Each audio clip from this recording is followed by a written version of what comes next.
framed as a body. So the mental state takes you and I to be a body. So sometimes, and then at the same time, it can feel like it's the thinker. Yeah?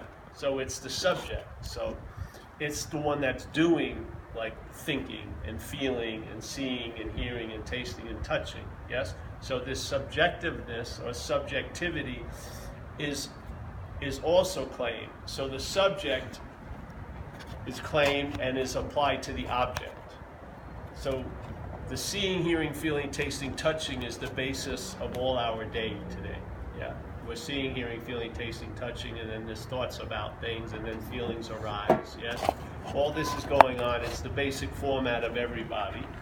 Yeah. Yet the mental state, when it becomes conscious of consciousness, it says, I'm the one. The body is the one who's seeing. Yeah. The body is the one who's hearing. The body is the one who's feeling. Yeah. And yet you run into a real dilemma, because like a lot of people will say, hey, I didn't want to feel that, but the feeling happened first, and then they came after with the opinion that they didn't want to feel that. And the opinion is based on an assumption you're the feeler, so you should have some say in what you feel. Yeah? When obviously you're not the feeler. There's feeling being noted, and then the idea that you're the feeler comes later. Yes, so there's a subject-objectness going on all day. Sometimes you're sitting at home thinking about you, and sometimes you're thinking of others. So when I'm thinking of Chris, Chris is objectified and I'm the subject. Yeah? When I'm thinking about me, I'm objectified also as the subject. So that's the two-ness that we're talking about. So non-duality is just an idea that's disputing that. It's just saying there's not two. And if that isn't true, the whole basis of this interpretation here is on that. It's based on that two-ness. Yeah. So it's based on that the body has free will, that it's the doer, it's the seer, it's the feeler, and there's the taster. And then everything riffs off of that assumption. If that assumption is off, what possibility is afforded us? A huge possibility. We could see anew, as Jesus would say, for those who have eyes to see and ears to hear. Yeah, we all have those, but now you'll see anew. Yeah, you'll see from a different position. You won't see from the duality or the subject-object. You'll see from subjectivity. Yes, it's so beautiful in a way. And so it's sort of. So let's hear a statement in recovery. Are you in recovery? Yeah, you are. All right. So yeah. There's a big statement in page 64, 63, I think. And it's taught, and if you look at the 12 steps as a linear process, which it is, it's in time, yeah? And so in a linear process, that which was called first would be have more of an importance than next, yes? First and then next. Next would be all basically conditioned on the first. So it says, first of all, we got to quit playing God. Beautiful statement. It's not a step, but it's probably the biggest unspoken step. So you got to quit playing God. Why? It doesn't work, really. And so you have all the evidence to see that. Yeah. So now the evidence is there, but it's not collated correctly in a way. AA gives you a way of collating. Hey, you got to quit playing God. So there's something that's playing God that's not working. Yeah. See, now usually what happens though, unbeknownst to us, we're in the act of being identified as that which is playing God. So when we hear the statement, you got to quit playing God, it's that which is playing God claims to hear it, yeah? And so immediately the only thing it can do is, I'm going to try to stop playing God. Yeah, it sounds like an order. Hey, quit playing God. Yeah, doesn't it? It does. To me, when you read it, it's like, quit playing God. It's like when you tell your kid, hey, quit touching that, So so that which is playing God hears, hey, you got to quit playing. And this is the primary point, really. First, yeah, you got to quit playing God. But we say it every time here. All right, so that which is playing God tries to quit playing God. What is that but playing God? Tell me what it is. How is that which is playing God ever going to quit playing God by trying to quit playing God? That would be playing God. See, you can't get out because it's in, yeah? The in is imaginary, so every time it flexes a muscle to get out, it reinforces the idea it's in. See, the relief is before the in. The relief doesn't come from getting out, it comes from, which is always available, you're not in. That's how it works. Seriously, that's how it works. If you keep trying to get out to get relief, that wanting to get out is reinforcing the in, yes? Because that which you're not is playing God. So you have to see what's playing God as not you. That's how there's a quitting of playing God, yeah? That will not quit playing God. The head's not going to quit playing God, but you won't be giving all the attention and interest to it, yeah? Because you are the God that it's playing with, really. It's using your cards and your money to put its bets down, yeah? So now you wake up, hey, wait a minute, yeah? And therefore the guy has a losing hand. So quit playing God. You can't if you're playing God. Just no way. And there's an observation in recovery. It's not in the big book. And that observation is, to me, another huge gift. Self can't get out of self. It's not a huge commentary. It's like a simple statement. Self can't get out of self. It doesn't say self can't get out of self on Wednesdays and Fridays. Self could get out of self if self was really fucking clear. No, it says self can't get out of self. That's a dilemma, and I would imagine it became an observational fact of people who were practicing the program, and they were realizing they were trying to get out of the problem as the problem. Yeah? So they made a statement, hey, to save us what? Fucking time and trouble. Self can't get out of self, with the hopes that you would put it on like a pair of shoes, and if it fit, hey, the observation is on the money. So what do? I don't know. Pause. You know, I mean, get sort of, all right, you realize everything is off, and every time you try to unoff it, that's more off. What can you do? Just to admit, you know, the futility of trying to get out of the system as the system, really. Yeah. That's the beauty of it. That's the beauty of recovery. It leads you to that point of realizing, all right, I'm really incredibly interested to get out of me, but that's interested in being me. Yeah? So how am I going to get out of this little Chinese thumb torture? Well, you can't. That's the beauty of it. You've got to see you're not in it. Yeah? So you're not that which is playing God. That's how there's a quitting of playing God. You see you're not that which is representing to be you. And what is that you? It's represented as the body. But how does it represent it? That you're the doer, the thinker, the feeler, the seer, the haver, the loser. You're everything, yeah? You're the alpha and the omega of this place when you're really not. You're an effect, basically, in an expression. You're not a cause. So, just like when you're taken over by alcoholism, yeah? You can't say that was you. And it's so weird to me in recovery, you don't mind talking about it this week. It's the same. You just, it's like the same ingredients in a cake. You're making a round little one or, you know, triangle piece. It's the same freaking cake. So,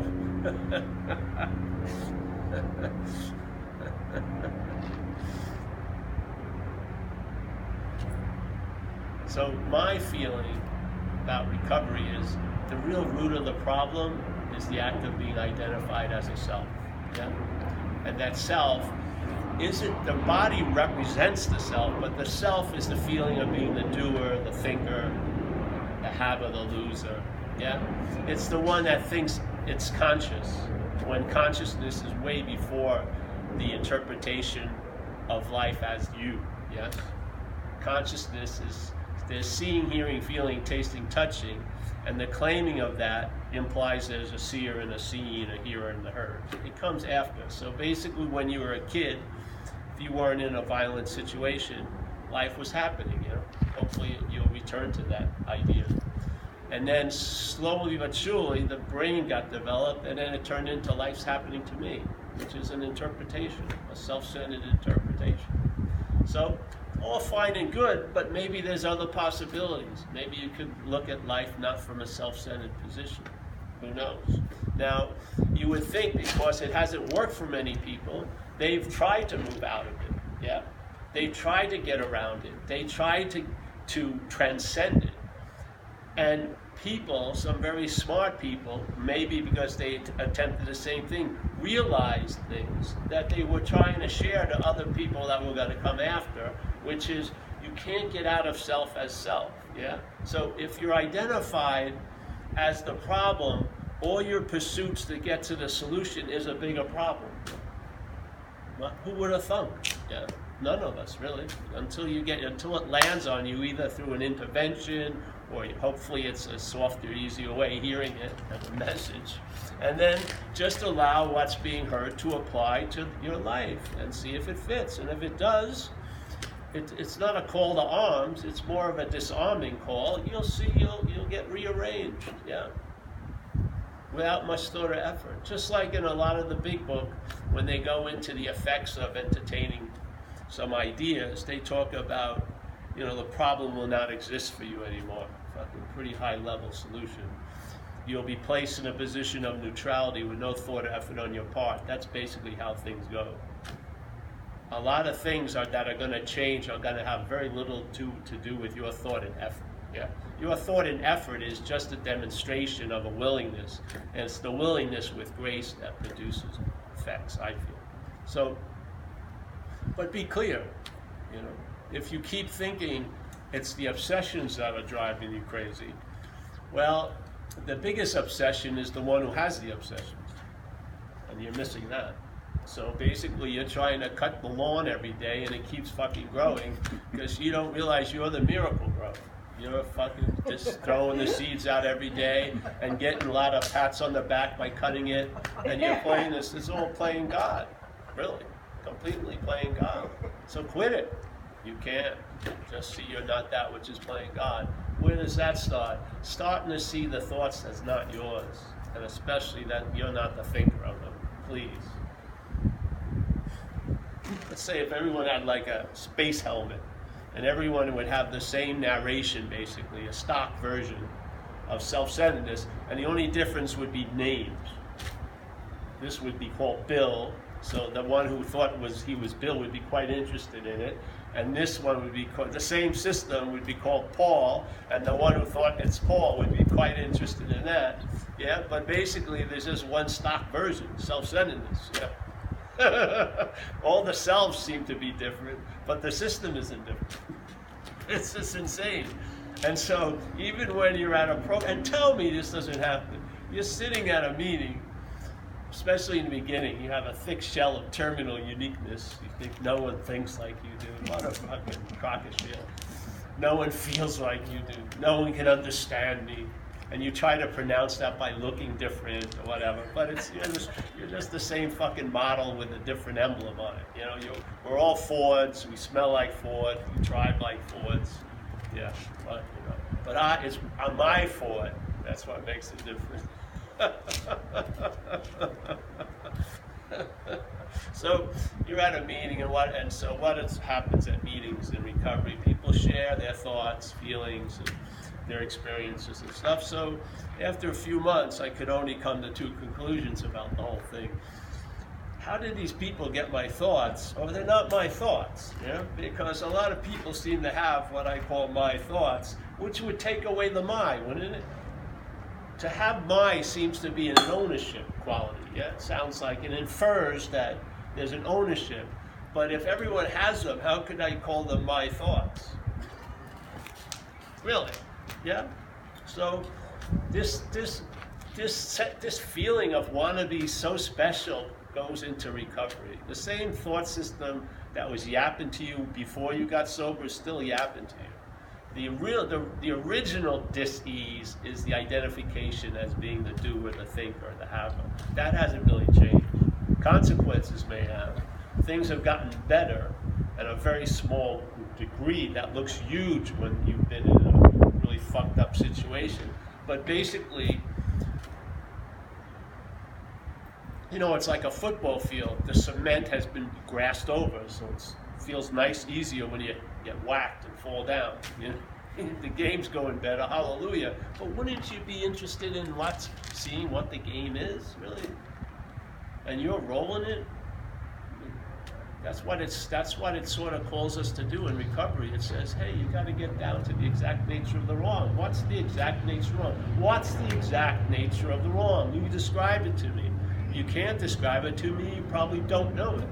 Yeah. So when you know it, you can describe the exact nature of the wrong. And maybe you're onto something. Maybe there'll be a long-lasting relief that will stabilize, just like that long-lasting anxiety seemed to get stabilized. Same thing can happen with relief. Relief can stabilize just as easy as anxiety can. I swear to God. It's all pivoted on us, yeah?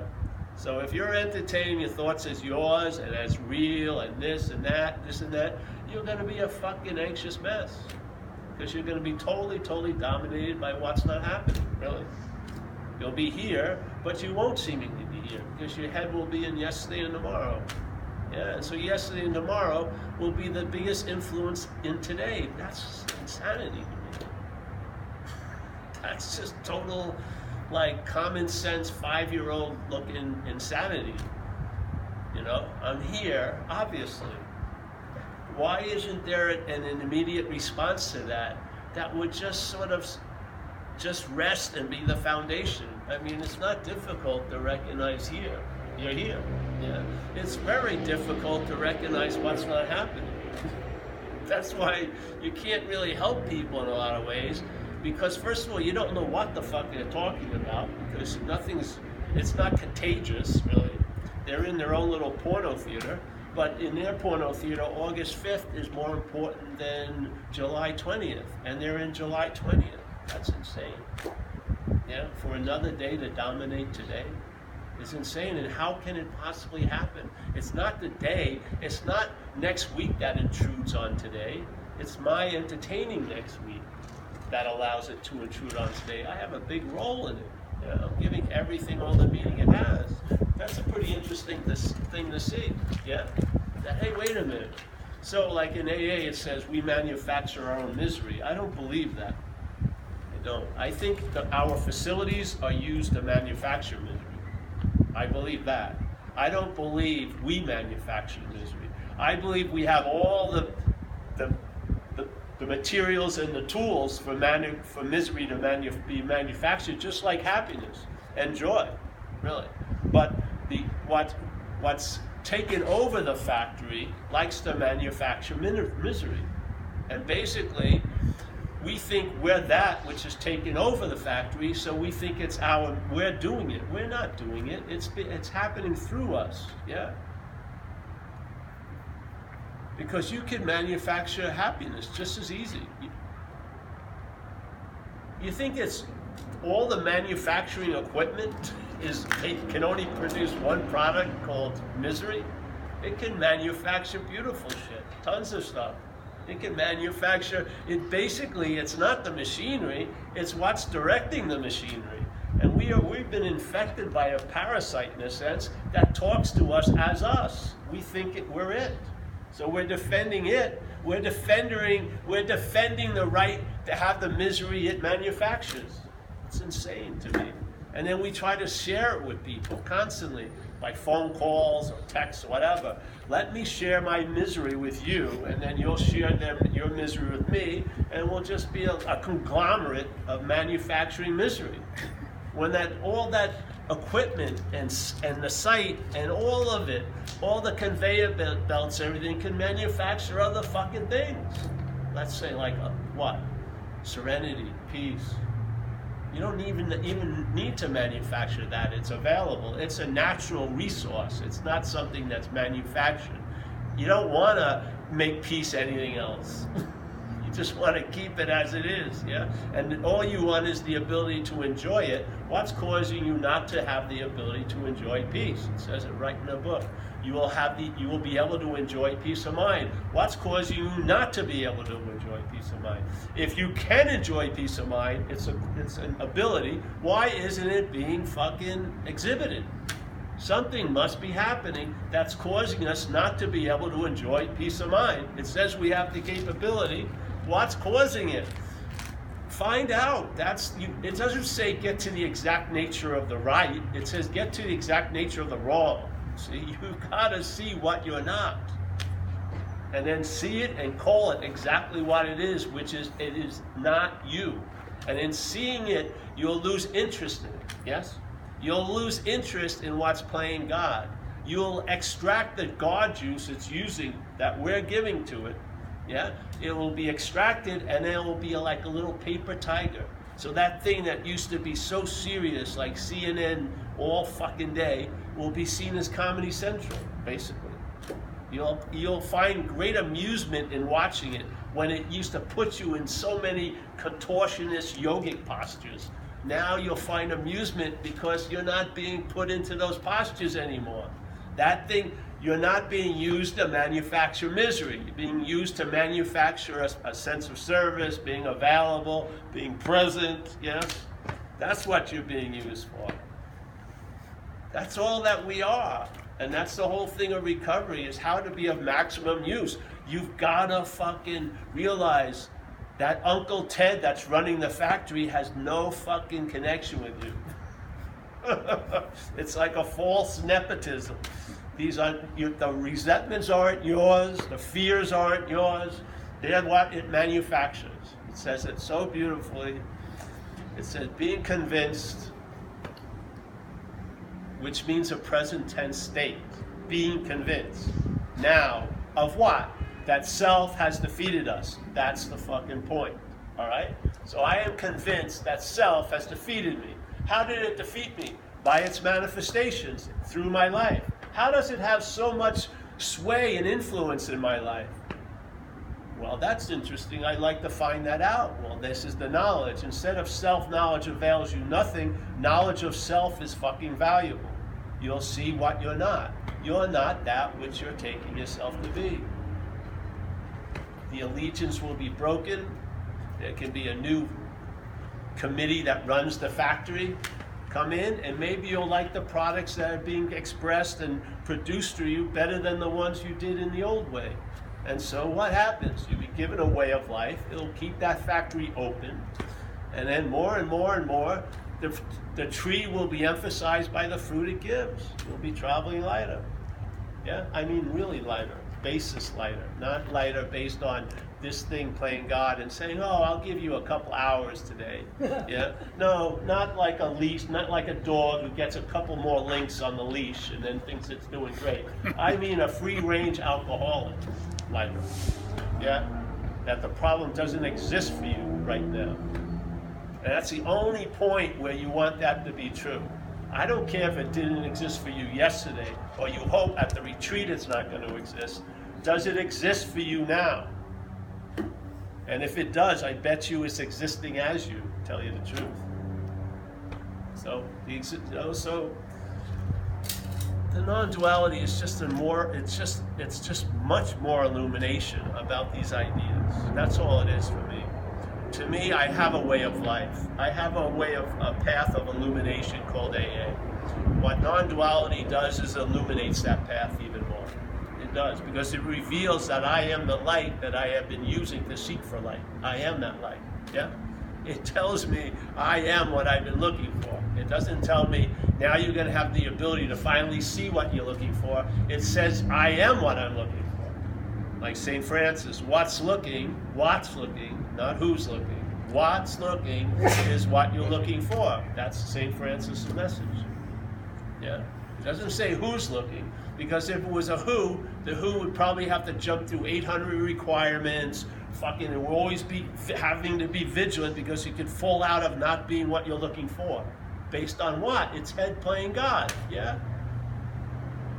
This is a freedom from the bondage of self. The bondage of self is a mental activity, basically. It's seeing life from only one lens, self-centeredness, and then trying to change those. It's sort of like we have a story about a Brownie camera, and you were too young, but a Brownie camera was a very cheap camera when I was growing up. Get it for like $5 or $10. It was like a little square box, had a plastic lens, and you basically just pointed and hoped. You couldn't even see really what you were shooting. Yeah, very cheap camera. So here let's say we are this huge 360-degree panoramic HD quality lens camera with a mobile tripod. We're trucking around, we see the brownie, and we go, hey, and I look through the brownie. Now, while looking through the brownie, I become identified as the brownie. I seemingly forget, I don't forget, but I seemingly, and this is a statement in AA, we are 100 men and women who have recovered from a seemingly hopeless state of mind and body. Seemingly, it means it appears to be true or false to you. Yeah?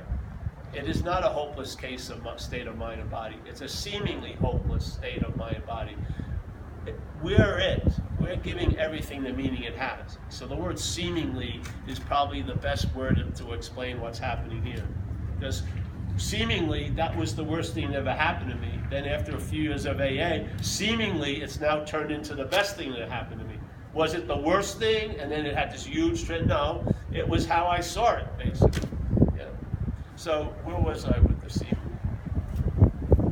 The brownie camera. Oh, the brownie camera. So now, seemingly, hey, someone's here. So the large camera seemingly forgets it's the large camera and takes itself to be the brownie camera, yeah? So now it's looking, and it's not, and it has a vague sense. There's other possibilities, man. I remember taking great pictures. What's going on? You know what I mean? Fucking, I was like, could see everywhere. It's panoramic. What the fuck? So what does it do? Not realizing it's the act of being identified, it tries to improve the brownie camera. So it starts buying like $1,000 Nikon lenses, but it sticks it on the first lens, which is this plastic lens. It doesn't matter the glasses that come after, yeah? They're not gonna correct it, yes? So finally, sometime someone comes by and says, hey, big Nikon, why are you looking in the brownie? And a possibility arises in the Nikon. Maybe I'm not the brownie. What's the next possibility? Hey, I can be free from it. It's not gonna be, I don't need an operation, and I don't need to fucking spend any more time trying to improve the brownie camera. So it can now seemingly keep looking through the brownie camera, but it's very clear it's not the brownie camera, yes? So it's not gonna waste polishing tons of time, polishing the brownie camera lens. It knows it's got a very, very, very weird bias, yeah? All it does is see things. It doesn't see no thing. It sees things. It's got severe limitations, yeah? But beautifully, you're not that. That's the beauty of it. So you stop wasting time.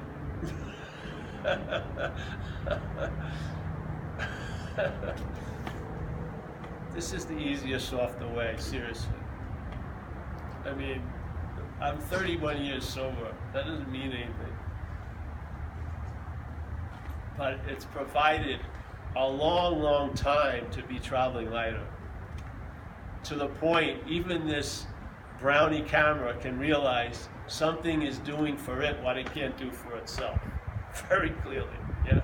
That the brownie camera has not improved the brownie camera. Yeah, something has, and something continues. Yeah, where you can understand the word serenity and know peace. The problem will not exist for you, and in a way, it stabilizes when the problem doesn't exist as you. So my feeling of the root of the problem is we're identified as what we're not, really, and all the addictions is trying to get out of self as self. That's why they don't work, because the one who shoots the coke, the one who feels like got lost after the coke is the one that says it shot the coke, and it appears again. Yeah, I couldn't get out of it. That's it. Can't. I tried my hardest, really. I didn't try my hardest in spirituality. I didn't try my hardest in prayer. I didn't try my hardest in devotion. I didn't try my hardest in service, but I sure tried my hardest through drug addiction. Yeah. Yes. And if anyone was going to get out of here by shooting cocaine, I would have been one of the probably bigger prospects of that, yes? And I ultimately realized that you can't transcend an imaginary place. I can't get out of me as me, because there isn't a me. That's the dilemma.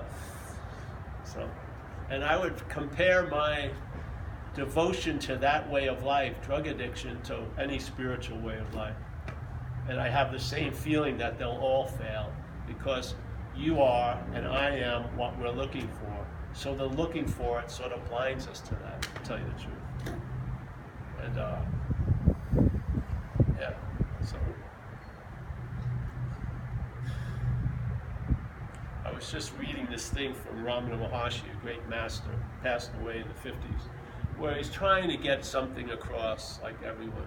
He's trying to talk about, there's a mirror, and then there's something that appears in the mirror. Now, for you to realize there's a mirror, does that thing that's appearing in it have to disappear? No, it really doesn't, yeah? So this is the appearance, yeah, on the screen.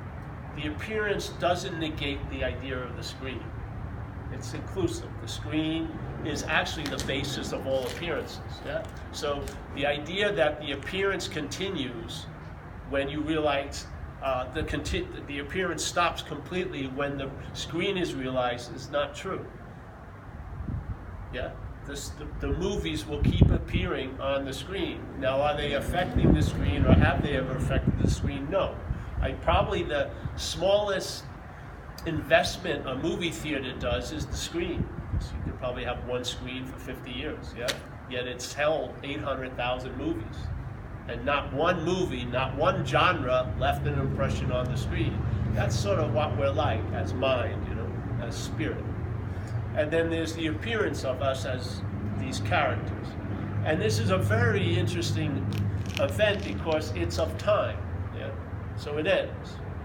Yeah? 70 years, 90 years. It's of time. And as Jesus said supposedly once, you're in this world, but you're not of this world. So obviously you would have to admit, being in this world, there's a lot of time influence. Yeah?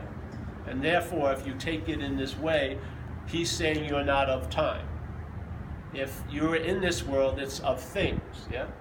But you're not of things. So he's trying to imply what you are by seeing what you're not, yeah? That's the whole message of non-duality. It's trying to describe what we're not to what we are, instead of trying to describe what we are to what we're not. It's just a nice switcheroo, yeah? So, Ramana Maharshi. So this whole idea of self can't get out of self. So if you were identified with someone, let's say Stanley, all right? So let's say being convinced that Stanley has defeated me, yeah? Being convinced that Stanley manifested in various ways is what has defeated me. I'm going to look at Stanley's manifestations, okay? That's the fourth step. All right, so let's look at Stanley's manifestations. So Stanley, its number one manifestation is resentments, and then fears and acting out in pursuit of what you want. So here's Stanley's manifestation coming through, quote unquote, Paul, yeah? And as soon as Paul becomes aware of Stanley's manifestations, Paul calls them my manifestations. Wouldn't Paul be in the act of being identified as Stanley? Yeah, there you go. That's it. It says, being convinced that self, manifested in various ways, has defeated us. Self, some foreign installment, pathogen, whatever you want to call it. Self, manifested in a lot of ways through us, has defeated us. Just like that, that parasite has used our facilities to manufacture its products. Yeah? And yet every product says made in Paul, made in Paul, made in Paul. So there's a beholden to the product because I'm identified as the maker of the product. And I am not the maker of the product. I'm the facility that's being used to make a product, yes? And that facility could be taken over by a higher power other than the power of alcoholism. And this facility would produce different fucking products than when it was taken over by the parasite. And it's so obvious in a picture of an addict and a recovered addict. It's pretty damn obvious. You can see it's the same factory, Paul, but look at what products it's been producing for 31 years, when before, taken over by the parasite, this is what it produced, yes? So don't give me the story that these are yours. Nothing that comes through you is yours. Nothing. Nothing. You're an expression. You're a vehicle for expression. Whatever takes you over is going to drive where it likes to go and drive the way it likes to drive and go for the destinations it likes to arrive at. Institution, jails, and death for the parasite that runs us. Yes?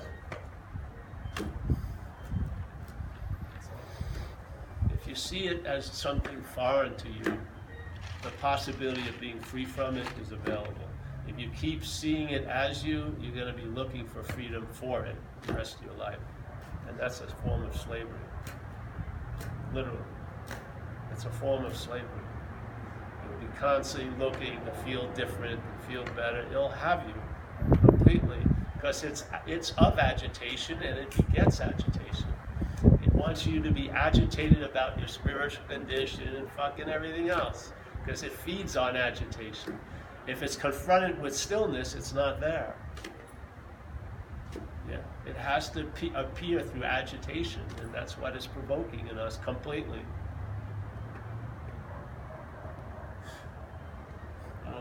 You'll know the problem from the solution. I've been freed from it, for a sense, so I can see it. Yeah. It's no big deal.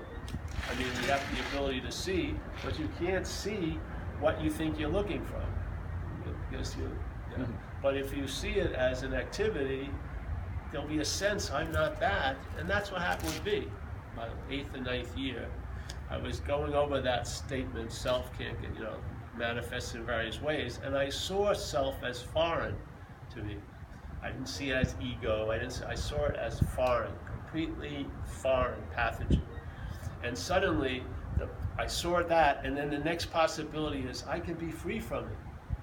And then it told me in a split second that I had been trying to be free as it since I've been 6 years old, because I've been identified as that which I want to be free from. Yeah. This is super clear.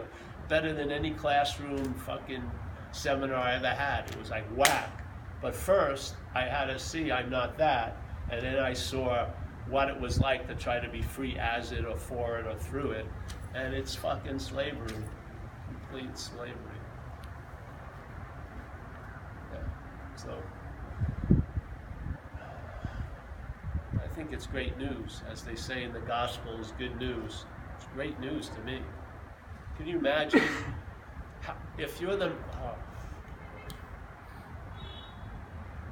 who wants to be saddled with the idea I'm the manufacturing of all my misery? That's a sense of doership that's too fucking heavy. Yeah. Isn't it? Really? We're behind the 8 ball enough. We don't need any more, fatal accusations. Yeah, something has been using the facility. I can't say I'm the owner of it. Yeah, and there's a freedom, and that's the forgiveness that occurs. Like when I saw this was a disease, one of the first big movements, I remember I was going out with my friend and I used to ride motorcycles my first year. Until one day I looked at my leg and I went, what the fuck am I riding motorcycles for? So I stopped riding. But we had these two, I had a girlfriend, he had a girlfriend. And I was we were young, this girl I wanted to impress. So we drive to his place and we go upstairs. And as we're going upstairs, a girl, Asian woman comes down and she's got paint on her blue jeans. And we say hello, and he goes up, and then he has to go back to his bike, and he comes back up, and he says, oh, my neighbor wants to talk with you. And I was thinking he told her I was a house painter, and I was going to give her some advice, yeah? So she walks into the little sitting room, and we're all there, and she says, hello, Paul, do you remember me? And I said, no. And she says, you owe me $500. And I went, you would think I would feel a lot of guilt or shame, but I didn't feel anything like that. What I felt was I would have done to you what I've done to anyone else unless you physically stopped me. I had seen the disease. I wasn't the blaming of it all. I was accountable, but I wasn't the fault. It's sort of like if my dog shits on the neighbor's lawn, I'm accountable, but I'm not responsible for the shit. Yeah, I'll clean it up, but I'm not gonna go. Should I? For weeks. I'm just clean up the shit and move on. Yeah. So that was an incredible demonstration of getting and understanding a true understanding of what the disease is and isn't. Yeah. Yeah.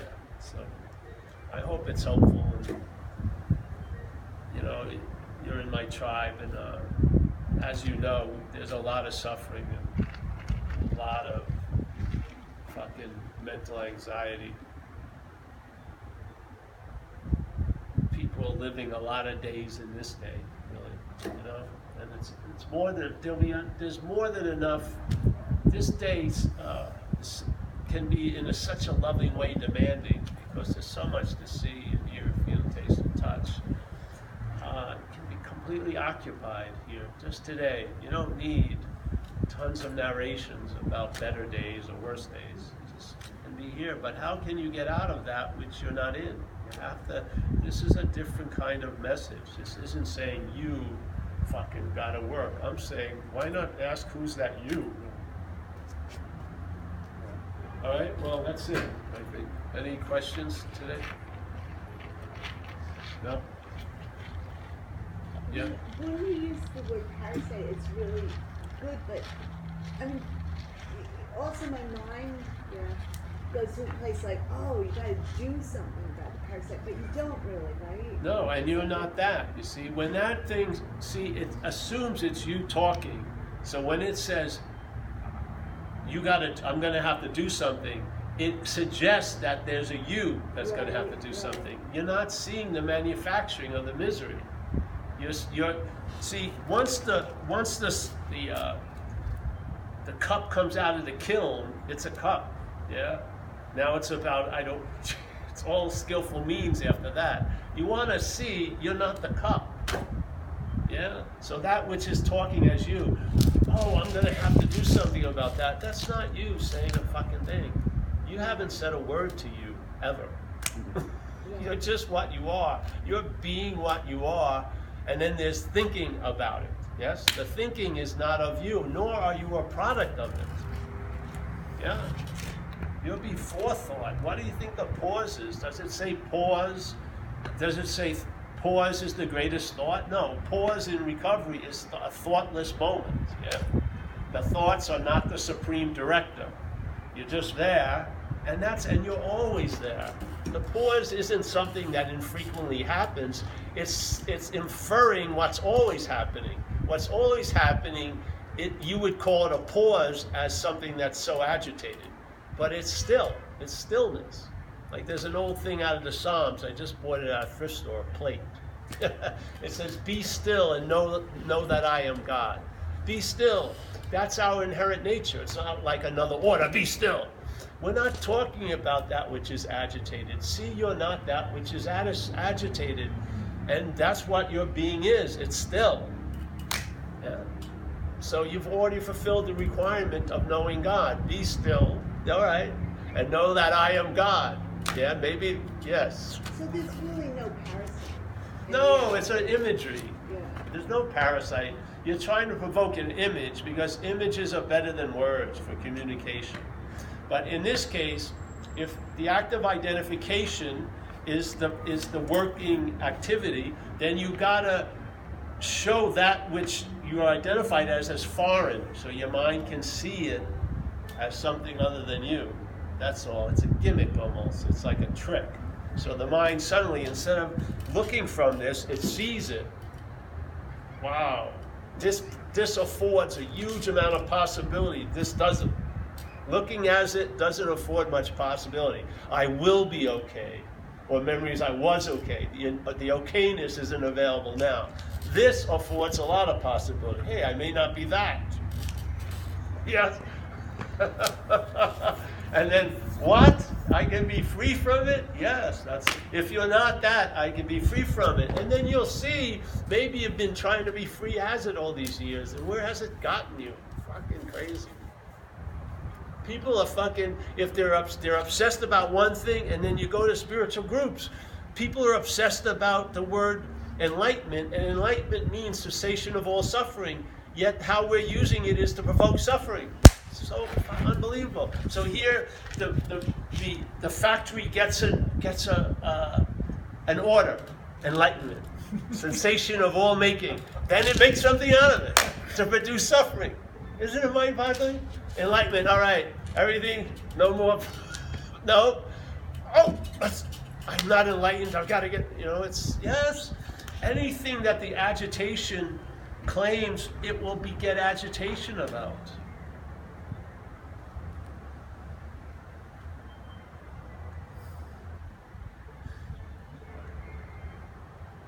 What did AA do? AA tried to raise the bar. Yeah, they tried to raise the bottoms, all right? The bottoms were horrific for a lot of people in the beginning of recovery.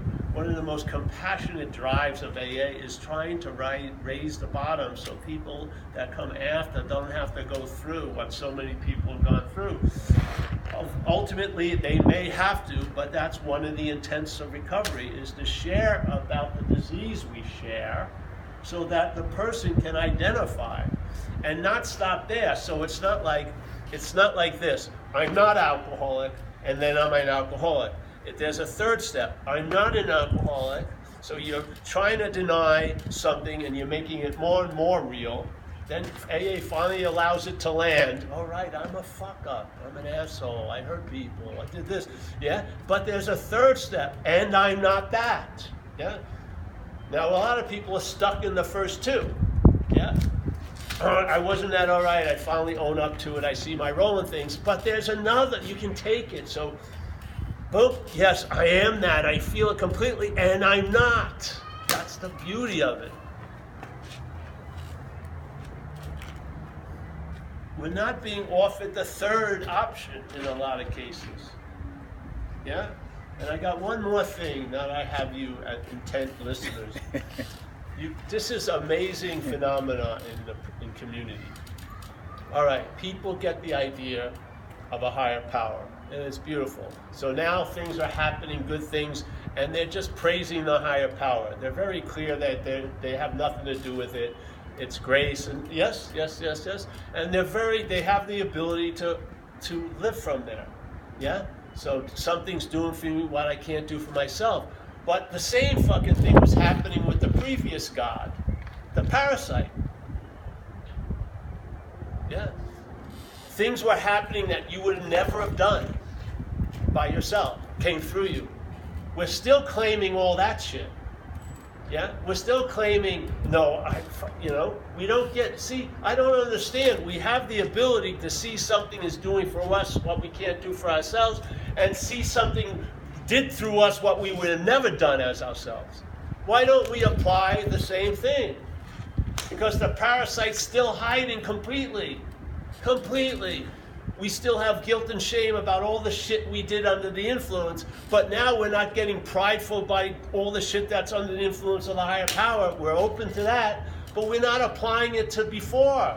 There was a God before, and there's a God now. The God before, let's call it for what it is, or what it isn't. We have the ability, we're proving it. Oh yes, everything, so much great bounty has come to me. I'm so grateful. Fucking yeah, but you're still claiming you've done all that shitty shit when you were still taken over, just like you're taken over by the higher power, you were taken over by a lower power. You credit and blame, we're giving the credit now where it's due. We're giving it the blame to us where it isn't due. Give it to the fucking parasite, to the disease. I would have done anything to anybody unless you could have physically stopped me when I was out there. That was not of me. The products that were produced under that tenure were not my products. I'm very clear that they're not my products now, but why am I not as clear that they were not my products then? Because the real root of the disease is still living. You're identified as what you're not.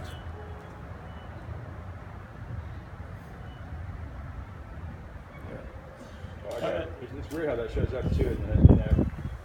Some people are helped by saying, "I'm just an addict," so they're kind of doing that, but it's the same. They're the addict. They might not be taking responsibility, but then it keeps showing up as I'm just an addict. That's what's crazy. Well, the identification is tricky. Yeah. If you're in it, you won't know it, usually.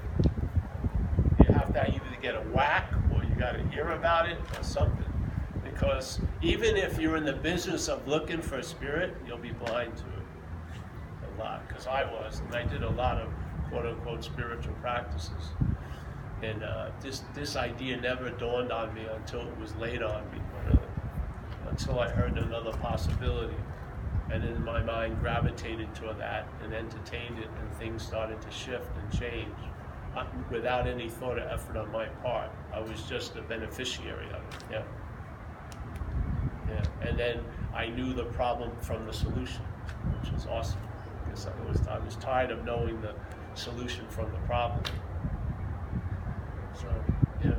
It just struck me that the pause seemed intermittent at first, because it is such an exception to the suffering, but it's a pointer. Each pause is a pointer to the relief that is always who you always are, and to the pause that is before everything. Yes, it And is. all these little instances of suffering, the pause is a pointer to the real pause. Well, yeah, like a guy used to say, they're free samples. So you get a little sample of a gluten-free pie, the whole pie is going to sort of taste like the sample, but you'll have the whole pie. Maybe you'll share it with others. The little piece you probably won't. But when you see it's always available at all times, you know, like I'm a believer in the idea of, I don't believe that you have to have it to give it away. I believe if you're willing to give it away, you'll have it, in my view. That's been my experience. So if you're willing to give it away, you'll be had by it, really. Yeah. So, all right, well, we'll pass the basket, because we do pay rent here. Paul, Do that. did you bring the book? Oh, Keith. I did. I brought Oh, books. the hat.